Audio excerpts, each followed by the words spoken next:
반갑습니다, 여러분. 평안하셨는지요? 저희가 요즘에 계속해서 하고 있는 게 뭐냐면, 조엘 비키, 칼빈주의, 조엘 비키의 칼빈주의 책에 있는 개혁주의의 어떤 슬로건이었죠. 종교 개혁자들의 슬로건이었던, 오 솔라스, 파이브 솔라, 5가지 오직에 대해서 우리가 지금 계속 공부를 하고 있고요. 지지난주 우리 첫 번째 시간, 오솔라 중에서 가장 첫 번째 되는 게 뭐냐면, 성경입니다. 오직 성경, 솔라 스크립투라에서 배웠고, 그 다음 시간에 오직 은혜, 솔라 그라티아에 대해서 배웠고요. 우리 지난 시간이었죠? 지난 시간에 솔라 피데, 오직 믿음에 대해서 배웠고, 오늘 드디어 네 번째, 솔라 오직 예수, 솔라 크리스토라, 오직 크리스토라, 오직 예수에 대해서 배울 겁니다. 자, 오직 예수, 제일 중요하죠. 네. 예수 그리스도에 대해서 오늘 함께 나눌 테고, 분량이 좀 많아요. 오늘 페이지 253페이지인데요 253페이지부터 진행을 할 텐데, 분량이 좀 있기 때문에 우리 262페이지까지 좀 많기 때문에 제가 좀 더 빠른 속도로 좀 훑으면서 쭉 읽도록 하겠습니다. 읽으면서 은혜 나누도록 하겠습니다. 자, 오직 그리스도, 솔라 크리스토라죠. 라틴어로. 개혁주의 신학은 성경과 은혜와 믿음이 오직 그리스도로 말미암는 구원을 강조한다고 확증합니다. 다시 말하면 오직 그리스도만이 구주이심을 강조한다는 것입니다. 벤자민 워필드는 다음과 같이 기록합니다. 믿음이 그 가치를 발휘하는 것은 그 대상 예수 그리스도로부터 말미암기 때문이다. 따라서 믿음의 구원에 이르게 하는 능력은 믿음 그 자체에 있지 않고 전능하신 구주에게, 즉 예수 그리스도에게 있다. 우리를 구원하는 것은 믿음 그 자체가 아니라 예수 그리스도를 믿는 믿음인 것이다. 이해하세요? 믿음 자체가 아니라 예수 그리스도를 믿는 믿음이 우리를 구원한다는 거예요. 더 엄밀히 말하면, 잘 들어보세요. 우리를 구원하는 것은 그리스도를 믿는 믿음이 아니라 믿음을 통하여 우리를 구원하시는 그리스도 자신인 것입니다. 이 말씀이 정확히 우리의 마음에 와닿아야 돼요. 우리를 구원하는 것은요, 그리스도를 믿는 믿음이 아니라는 거예요. 믿음으로 구원을 얻는데 그게 아니라 우리를 구원하시는 그리스도 자신이라는 거예요. 믿음의 주체는 그리스도께 있다는 것입니다. 그리스도 중심성은 기독교 신앙의 기초예요. 루터는 예수 그리스도를 성경의 중심이자 경계선이라고 말했고요.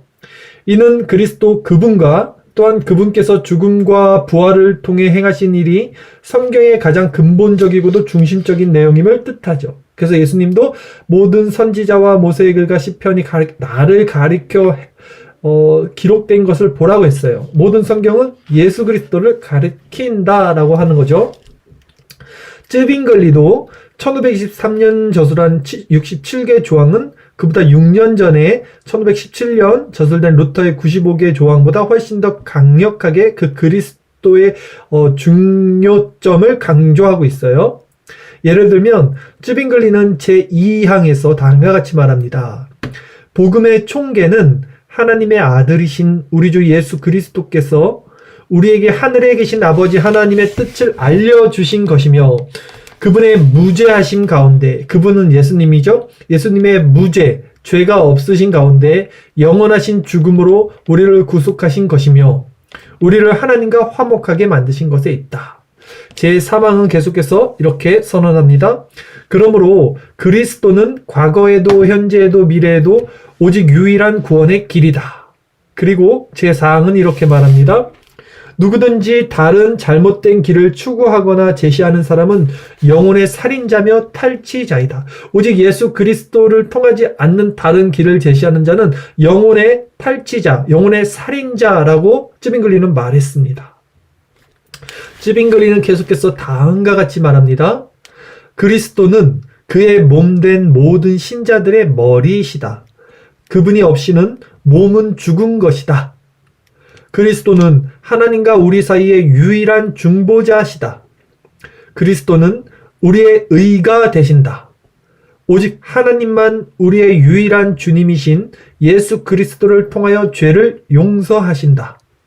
모든 영적인 성직자들과 성인들은 지체 없이 회개해야 하며 오직 예수 그리스도의 십자가만을 져야 한다. 모든 성인들 또 성직자들, 우리 마리아 무흠설 이런 것들, 성인들을 숭배하는 그런 로만 카톨릭적인 그런 것들 다 회개해야 한다라고 말하는 거예요.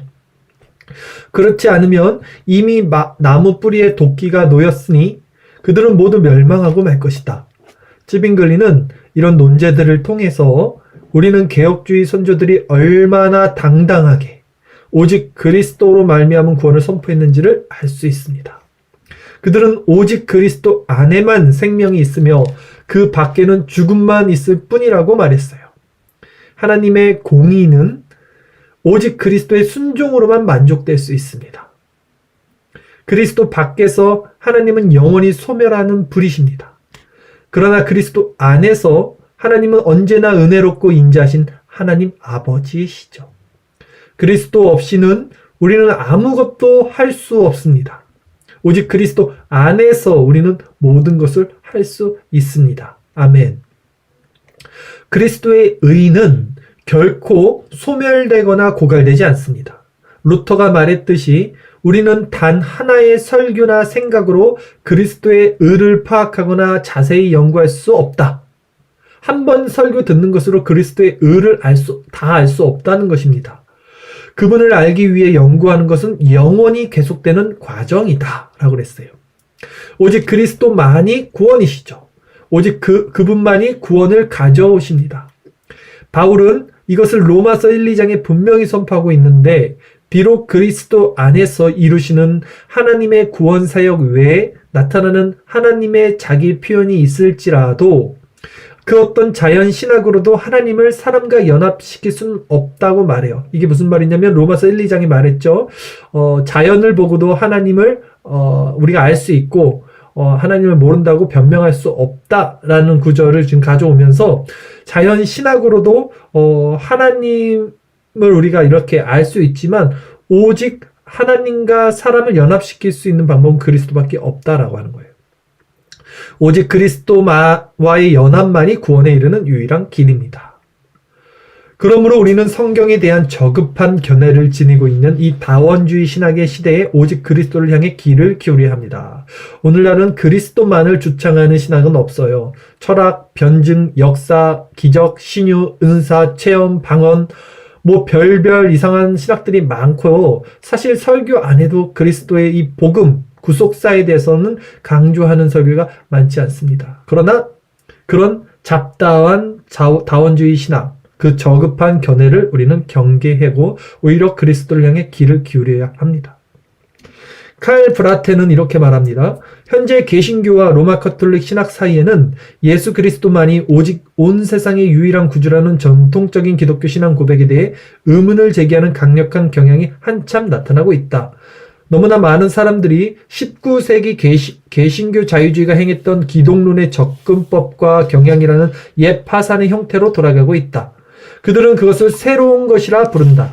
그러나 그것은 실제로 저급하고도 천박한 예수 학문 외에는 아무것도 아니며 기껏해야 중산계급의 경건의 모범적 도덕적 모범으로 자유주의적 개신교가 추구하는 예수 추상의 붕일 뿐이다. 결론적으로 오늘날의 많은 사람들은요, 진노하시지 않는 하나님, 또 죄가 없는 인간을 천국으로 불러들이시는 하나님, 십자가 없는 그리스도의 사역을 통하여 심판 없이 인간을 하늘로 불러들이시는 하나님을 선포하고 숭배하고 있어요. 자, 여러분, 여기서 우리 한번 주목해 봅시다. 진노하시지 않는 하나님, 죄에 대해서 간과하는 하나님, 공의죠. 하나님의 공의. 그래서 진노하시지 않는 하나님, 그리고 십자가 없는 그리스도의 사역. 여기 진노하시지 않는 하나님은 하나님의 공이기 때문에 능동순종을 말하고 있는 거고요. 십자가 없는 그리스도의 사역은 십자가는 수동순종이에요. 즉 이런 능동순종과 수동순종 없이 인간을 하늘로 불러들이신 하나님을 선포하고 숭배하는 사상이 오늘 너무나 많다는 것입니다. 오늘날 포스트 모더니즘, 후기 현대주의죠. 포스트 모더니즘은 진리를 전적으로 다원적이고, 다원적이라는 것은 여러 가지 견해를 같이 갖고 있는 것을 내포하고 있는 것을 말하고 있는 거예요. 다원적이고도 상대적인 것을 파악합니다. 상대적이라는 것은 절대적인 게 아니라는 것입니다. 이것도 참, 저것도 참이라는 거예요. 그들은 어떤 분야의 지식이라도, 심지어 종교의 영역에서도 보편적이며 절대적인 진리는 없다고 간주합니다. 이게 오늘의 현대 신학입니다. 절대적인 건 없다라는 거예요. 그러므로 그리스도와 기독교의 배타적이고도 독점적인 주장들은 그들에게 있어서 저주와 같은 것이다. 그들은 그리스도 안에서 또는 그분의 엄청난 사역 안에서 그리스도를 흠모할 만한 그 어떤 아름다움도 보지 못하는 것이에요. 보지 못하기 때문에 사랑할 수 없고요. 사랑할 수 없기 때문에 그분을 영화롭게 할 수 없는 것입니다. 우리 개혁주의 신앙의 선배들은 4세기 저술가인 카이사리아의 유세비우스로부터 내려온 견해로 그리스도를 선지자, 또 왕, 또 제사장직을 수행하는 분으로 파악하는 것이 도움이 된다고 생각했습니다. 그래서 우리 개혁주의는 계속해서 그리스도를 왕, 제사장, 선지자의 직분으로 이해를 하고 그렇게 가르치고 있죠. 예를 들면 1689년에 침례교 신앙고백에서는 이것을 다음과 같이 표현합니다. 그리스도, 오직 그리스도만이 하나님과 사람 사이의 중보자가 되시기에 합당합니다. 그분은 하나님이 교회의 선지자이며 제사장이며 왕이십니다. 자, 그리스도가 교회 선지자이고 제사장이고 왕이라는 의미에 대해서 우리 이 삼중직에 대해서 조금 더 자세히 살펴보겠습니다. 첫 번째, 선지자이신 그리스도. 선지자는 하나님의 말씀을 대언하는 사람이 선지자였어요, 구약에. 그리스도는 하나님에 관한 우리의 맹목과 무지를 깨트리고, 맹목과 무지, 우리에게 교훈을 주시기 위해 반드시 필요한 선지자예요. 하이델베르크 요리문답은 그리스도를 가리켜 우리의 가장 으뜸되는 선지자와 교사가 되시어 우리의 구속에 관한 하나님의 감추인 계획과 뜻을 우리에게 자세하게 계시하는 분으로 묘사합니다. 하나님께서 옛 언약의 시대에 자신의 백성을 위하여 그들에게 하나님의 뜻을 가르치는 선지자를 주셨어요. 그러나 하나님에 대해 진실로 민감한 사람들은 더 깊고도 심원하며 완전하게 하나님과 하나님의 뜻을 가르쳐 주시는 그 선지자가 오시기만을 고대했어요. 이 선지자를 기대했어요. 그리스도가 오시기 오래전 모세는 하나님의 백성들을 향하여 이 선지자가 오시기를 기다리라고 명령을 했죠. 신명기 18장 15절 내 하나님 여호와께서 너희 가운데 내 형제 중에서 너를 위하여 나와 같은 선지자 하나를 일으키리니 너희는 그의 말을 들을지니라. 이렇게 예표되고 있는 선지자가 바로 예수 그리스도였죠. 신실한 이스라엘 백성들은 오랜 시간 모세와 같은 선지자를 기다렸습니다. 심지어 잘못 알고 있던 사마리아인들도 이 선지자를 기다렸어요. 그래서 요한복음에 보면 사마리아 여인이 예수님을 만나면서 말을 하죠. 예수께서 요한복음 4장에서 유대 족장이었던 야곱의 우물가에서 사마리아 여인에게 말씀하였을 때 이 여인은 예수께 이렇게 대답합니다. 요한복음 4장 25절 메시아 곧 그리스도라 하는 이가 오실 줄을 내가 아노니 그가 오시면 모든 것을 우리에게 알려주시리이다. 네. 사마리아 여자도 뭔가를 기다려요. 선지자를, 메시아를. 그러자 예수님은 매우 간결하고도 적절하게 이렇게 대답합니다. 요한복음 4장 26절 예수께서 이르시되 내게 말하는 내가 그라 하시니라. 내가 그라 이러는 거예요. 예수님이 바로 모세를 통해 주신 약속의 성취셨던 거죠. 선지자로서 예수는 하나님께서 역사를 통해 의도하고 목적하셨던 것을 계시하실 수 있는 즉 영세 전부터 구약 성경의 선지자들의 글의 참된 의미를 가르치고 나타낼 수 있는 유일한 분이십니다. 선지자시라는 거예요. 참 선지자. 우리는 오직 그분의 교훈과 가르침에 주의할 때만 그리스도인의 삶의 진보를 기대할 수 있습니다. 두 번째, 제사장이신 그리스도에 대해서 말씀 전하겠습니다. 그리스도는 또한 제사장이십니다. 하이델베르크 요리문답이 말하고 있는 것처럼 그분이 우리의 유일한 대제사장이 되어서 그의 몸을 드린 단번의 제사로 우리를 구속하시고 또 살아서 우리를 위하여 계속해서 하나님께 중보하시기 때문에 우리에게 전적으로 필요한 대제사장이시다 그랬어요. 오늘 우리 말씀 묵상 가운데서 속죄일에 대해서 배웠습니다. 1년에 한 번 7월 10날이 되면 이스라엘 사람들은 모든 죄, 우리가 간과했던 죄, 또 성소에서 더러워졌던 모든 것들을 위해서 하나님께 대제사장이 지성소로 들어가서 속죄를 지키는데 속죄 제사를 지내는데 이제는 예수 그리스도로 말미암아 그 속죄가 영원한 단번의 속죄가 되었다는 것을 우리는 알고 있죠. 신내교 신앙고백서에 의하면 우리가 하나님으로부터 멀리 떠나 있으며 최선을 다해도 불완전할 수밖에 없는 우리의 예배 때문에 우리에게는 우리를 하나님과 화목하게 하시고 그분이 받으실 만한 자로 만드시는 그리스도의 제사장적 직무가 필요한 거예요. 이게 정확한 표현입니다. 개혁주의 기독론은 그리스도의 제사장적 중보를 강조합니다. 구원은 오직 예수 그리스도 안에만 있어요. 왜냐하면 우리가 아무리 열심히 노력한다 해도 결코 할 수 없는, 그럼에도 불구하고 구원받기 위해서는 반드시 성취되어야 하는 두 가지일 때문이에요. 이 두 가지 일은 첫 번째, 무엇보다 먼저 계명에 대한 순종을 통하여 하나님의 공의를 만족시켜야 합니다. 하나님의 공의를 만족시키려면 계명에 순종해야 돼요. 아담이 순종하지 못했던 그 계명, 선악과의 그 계명을 누군가는 순종했어야 돼요. 두 번째, 아담은 순종한 거죠. 우리는 모두 계명을 범한 사람이에요. 우리는 아담 아래서 모두 계명을 범한 사람입니다. 우리는 모두 하나님의 영광에 이르지 못해요. 그러므로 우리 대신 우리를 위하여 생각과 말과 행위에 있어서 완전하게 계명에 순종할 다른 분이 필요합니다. 하나님의 계명, 말씀에 순종한 그 분이 두 번째 아담이 누굽니까? 예수님이에요. 이게 능동순종이에요. 그래서 능동순종의 의가 우리에게 필요하다는 거예요. 근데 오늘날 우리 한국교회에서 이 능동순종을 부정하는 그런 신학자들이 있다는 것이 너무나 안타깝습니다. 예수께서는 이 세상에 33년 동안 계시면서 우리의 대속자로서 바로 이 일을 행하셨어요. 능동순종, 하나님의 율법의 완성을 이뤘어요. 율법을 모세가 준 율법으로 생각하면 안 돼요.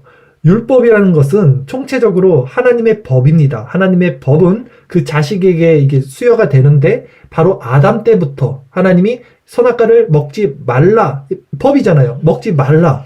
예, 그 법을 총체적으로 의미하는 것이 율법이에요. 그리고 그것을 아담이 어겼기 때문에 그 하나님의 공의는 두 번째 아담인 예수 그리스도로부터 그 모든 율법에 순종하는 의가 있었어야 된다는 것이죠. 이것이 우리가 능동순종을 주장하는 개혁주의 입장인데 이것을 참 이해하지 못하는 건지, 이것은 근데 왜 반대하냐면요. 이 사람들이 그 마음은 뭐냐면요. 능동순종을 반대하는 사람들은요. 수동순종만을 이제 고수하는 건데, 수동순종은 그리스도의 십자가의 구속으로 이것이 다 구원받았지 언제 율법을 지킴으로 구원받았다고 그러냐, 이거거든요.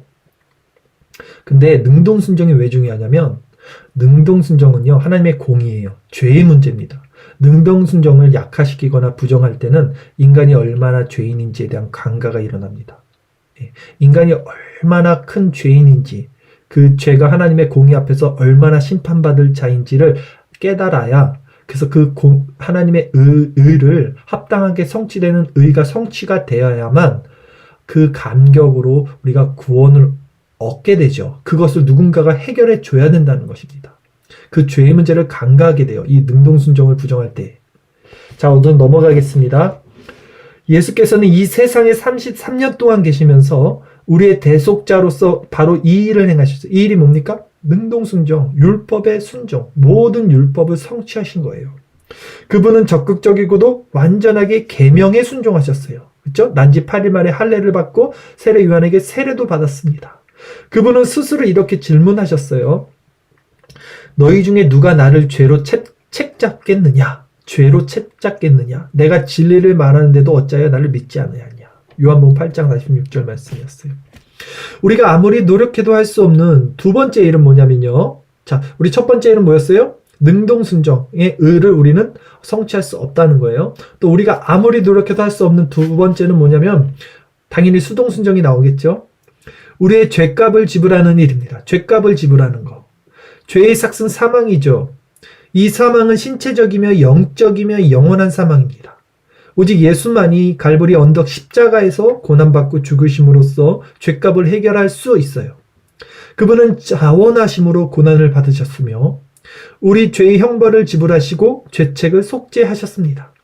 그리고 죄의 지배로부터, 마귀의 권세로부터, 죄와 사망의 결과로부터 우리를 자유케 하시기 위해 우리와 같은 죄인들을 대신하여 돌아가셨어요. 이 모든 일을 통하여 그리스도께서 불경건한 죄인들을 거룩하신 하나님과 화목시킨 것입니다. 이것이 수동순종이죠. 이것이 분명 사도 바울이 로마서 초반의 중심 주제로 잡고 있어요. 한 구절만 인용해 보면 로마서 5장 10절 말씀입니다. 제가 읽어드리겠습니다. 곧 우리가 원수 되었을 때에 그의 아들의 죽으심으로 말미암아 하나님과 화목하게 되었은즉 화목하게 된 자로서 더욱 그의 살아나심으로 말미암아 구원을 받을 것이니라. 이 얼마나 엄청난 희생을 치른 화목입니까? 화목의 효용성을 확보하기 위해 우리의 대제사장께서는 자신을 희생하셔야 했어요.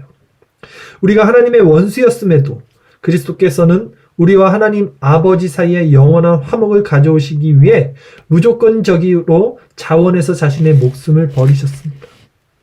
이와 같이 그리스도께서는 택자들을 위하여 계명을 향한 능동적 순종과 죄를 속하시는 죽음의 수동적 순종으로 하나님의 공의를 완전히 만족시키셨다라고 말을 하죠. 조엘 미키 뿐만이 아니라 바빙크를 비롯한 모든 개혁주의 우리 신학자들이 표방하고 있는 바이죠. 그러므로 오직 그리스도를 통하지 않고서는 하나님 아버지의 존전에 갈 수 있는 다른 길은 없습니다. 라는 거예요. 예수님의 희생은 오직 단 한 번에 이루어졌습니다. 그렇지만 그분은 여전히 우리의 위대한 대제사장입니다. 그리고 받으실 만한 우리의 모든 기도와 찬미가 오직 그분만을 통해 하나님께 올려져야 합니다. 천국에서 그분이 우리의 중보자와 보혜사로 역사하시는 것이죠. 그러므로 사도 바울이 로마서 16장에서 속령을 덧붙이는 것은 전혀 놀라운 일이 아닙니다. 로마서 16장 27절 지혜로운 하나님께서 예수 그리스도로 말미암아 영광이 세세무궁하도록 있을지어다. 아멘. 반복해서 말하지만 그리스도 안에서의 성장은 우리의 희생 제물과 중보자와 중재자가 되시는 그리스도를 전적으로 의존하는 데서 비롯됩니다. 이제 예수님이 대제사장이었다는 걸 말씀드린 거고요. 마지막 세 번째 예사장 왕이신 그리스도에 대한 말씀을 전합니다. 마지막으로 그리스도는 그분의 성령을 방편으로 모든 것을 통치하시는 영적이고도 영원한 영역에서의 왕이십니다. 그분은 순종할 수밖에 없는 명령을 하십니다. 첫 번째 명령은 모든 사람들이 하나님 아버지의 부르심에 주의하여 그분을 믿으라는 명령입니다.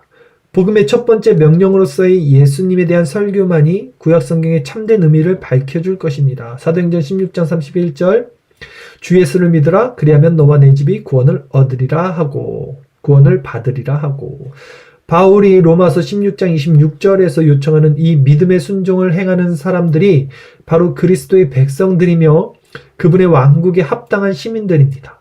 그런 사람들에게 그리스도가 영원하신 왕이 되어 그의 말씀과 성령으로 우리를 다스리시고 또 우리를 변호하고 보존하시어 그 구속을 확보하실 것입니다. 이것으로 우리는 아내와 같은 칼빈의 말에 동의하게 될 것입니다. 그러므로 우리가 칼빈이 말하는 거예요. 우리가 비록 비참함과 굶주림, 냉대와 멸시, 질책 등 온갖 괴로움을 다 견디면서 이 땅에서의 삶을 살아간다 할지라도 우리의 싸움이 끝나 우리가 승리로 개선할 때까지 우리의 왕께서는 결코 우리를 궁핍한 상태로 내버려 두지 않으시고 우리의 필요를 채우실 것입니다. 아멘. 그분의 통치 본질이 그렇기 때문에 그분은 아버지께로부터 받은 모든 것을 우리와 함께 나누시는 것입니다. 그분이 권능으로 우리를 무장시키시고 그분의 아름다움과 웅대함으로 우리를 꾸미시며 그분의 부귀로 우리를 부여하게 하시는 것입니다. 아멘. 칼빈이 뭐라고 말한 거냐면 믿는 사람들은 세상에서 핍박받고 나그네로 어렵게 살아가지만 그 상태가 다가 아니라는 거예요. 그 안에 내재하고 있는 그리스도와의 연합으로 말미암아 그분의 아름다움, 웅장하심, 또 그분의 부귀로 풍요하게 된다는 것입니다. 정말 맞는 말씀이죠. 다시 한번 말씀드리지만 우리가 그리스도의 법 아래 순종하는 삶을 살아야만 그리스도인으로서의 삶의 성장을 소망하고 기대할 수 있어요. 정말 중요한 말씀. 이게 성화죠. 우리가 모두가 이 그리스도와의 연합된 상태에서 어떤 열매를 맺는 게 아니에요. 분명히 그리스도의 법 아래 순종하는 삶을 살아야 됩니다. 순종하는 삶, 그리스도만을 바라보는 삶. 그래야만 삶의 성장을 소망하고 기대할 수 있다는 거예요. 만일 당신이 진정한 종교개혁의 아들, 딸이라면 선지자와 제사장과 왕으로서의 그리스도의 삼중 직무가 당신에게 모든 것이 될 것입니다. 라는 거예요. 복음은 처음부터 끝까지 그리스도가 누구이며 그분이 우리 밖에서 어떤 일을 성취하셨는지에 대한 모든 것을 보여주십니다. 우리 밖에서라는 뜻이 뭐냐면 우리 안에서 구원이 없어요. 그래서 예수가 우리 안에 있지 않는 다른 것으로 그 하나님의 의를 성취하시고 그가 외부로부터 우리 안으로 주입되는 거예요. 이게 은혜가 우리 안으로 들어오게 된 거예요. 그 얘기죠. 복음은 처음부터 끝까지 그리스도가 누구이며 그분이 우리 밖에서 어떤 일을 성취하셨는지에 대한 모든 것을 보여줍니다. 즉 그리스도의 복음이 거죠. 당신은 진정으로 오직 그리스도만을 사랑하며, 오직 그리스도만을 사랑한다는 게 뭡니까? 그리스도를 바라보고 있는 거예요. 날마다 오직 그리스도만을 위하여 살고 있습니까? 그리스도께서 당신을 가르치시는 선지자이십니까? 그리스도께서 당신을 위해 희생하고 중보하는 제사장이십니까? 그리스도께서 당신을 다스리는 인도하시는 그 왕이십니까? 당신은 그리스도를 당신의 구주와 주님으로서 인격적이고도 경험적으로 배운 적이 있습니까?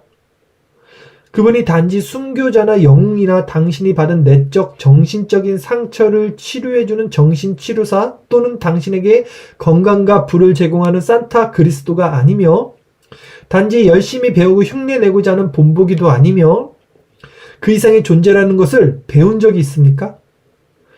당신은 구원에 관한 한 예수 그리스도께서 죄인된 당신에게 모든 것이 되심을 경험적으로 알고 있습니까? 신앙은 경험이에요. 그리스도와의 만남, 체험, 경험. 19세기 한 음악가인 베토벤의 심포니 오케스트라 9번을 지휘한 적이 있다. 누가 있는지 모르겠는데 하여튼 누가 있어요. 이 지휘자가 그것을 너무나 훌륭하게 연주했기 때문에 모든 청중들이 여느 때와 달리 다 일어나서 기립해서 열렬한 박수갈채를 보냈대요. 그때 지휘자가 정중하게 인사했지만 청중들은 계속해서 박수를 보냅니다. 지휘자에게. 그러자 결국 지휘자가 오케스트라를 향해 돌아서서 조금은 신경질적인 목소리로 말했답니다. 여러분! 그러자 오케스트라 단원들이 긴장했어요. 지휘자의 말에 귀를 기울입니다. 단원들 가운데 누군가가 지휘자의 신호를 놓친 것일까? 무슨 문제라도 있는 것일까? 그때 지휘자가 이렇게 말했어요. 여러분, 저는 아무것도 아닙니다. 여러분 역시 아무것도 아닙니다. 오직 베토벤만이 위대할 뿐입니다.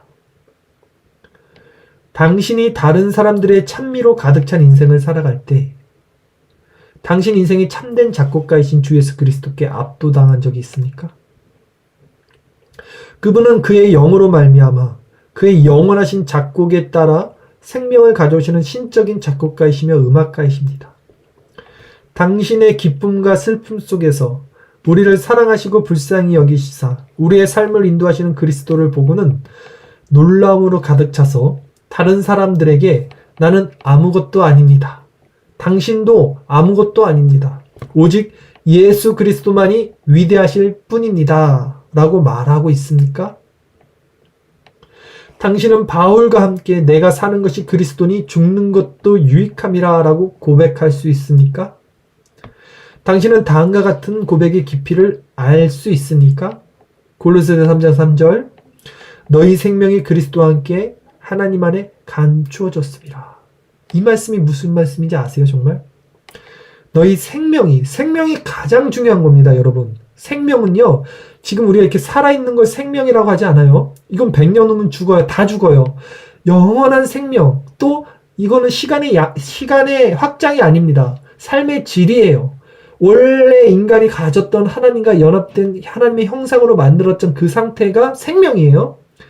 그 생명을 말하는 거예요, 성경은. 그러니까 너희 생명이, 그러니까 여기서 너희는 믿는 자죠. 그 믿는 자들의 이 원형, 하나님과 연합된 하나님의 그리스도의 형상을 닮은 이 생명이, 너희의 생명이 어디 있냐면 그리스도와 함께 있어요. 그리스도와 함께. 그러니까 우리는 그리스도를 통해서만 이 생명을 알 수 있어요. 모든 인간들은. 근데 그 그리스도와 함께 어디 있냐면 하나님 안에 감춰져 있어요. 그러니까 너희 생명이 그리스도와 함께 하나님 안에 감춰졌음이라는 뭐냐면 우리는 그리스도 안에서 연합돼서 생명을 얻는데 이것이 이 생명이 감춰져 있어요. 그래서 우리는 그 생명을 찾아야 돼요. 그 생명은 하나님께 있죠. 생명의 주인은 하나님이니까. 그래서 하나님께 감춰져 있는데 그 보화를 어떻게 찾아요? 그리스도를 통해서만 찾을 수 있다는 얘기야. 이거 하는 거예요. 당신은 만물이 다 너희 것임이라. 너희는 그리스도의 것이요 그리스도는 하나님의 것이니라는 말씀을 이해하고 있으니까 만물이 다 너희 것임이라. 왜 만물이 우리 것입니까? 우리가 그리스도의 것이니까. 그리스도는 하나님의 것이니까. 만물이 다 하나님의 것이니까. 그래서 만물이 우리 것이다라는 거예요. 이것이 연합을 말합니다. 오늘 이렇게 그리스도, 오직 그리스도에 대해서 말씀을 나눴고요. 정말 심오하고 깊은 말씀입니다. 여러분 정말 주목하십시오. 정말 바라보십시오. 다른 것 기웃기웃거리지 마시고 은사, 체험, 방언, 신유, 이상한 잡다한 그런 것들 신경 쓰지 마시고 그리스도를 바라보세요. 여러분 자신도 바라보지 마시고 여러분 환경도 바라보지 마시고 그리스도의 아름다운 성품, 그분의 속성을 바라보세요. 그때 그 환한 빛으로 여러분이 변화받아요. 여러분이 그 안에 거할 수 있습니다. 이 하나님 안에 감춰진 생명을 그리스도를 통하여 꼭 깨닫고 그 그리스도의 생명으로 말미암아 우리가 모든 것을 가지게 돼요. 이 세상이 너희 것임이라 한 것처럼. 그런 은혜가 오늘도 우리에게 있기를 바라면서 우리 한 10분 정도 기도하고 또 우리 줌으로 모임 갖도록 하겠습니다.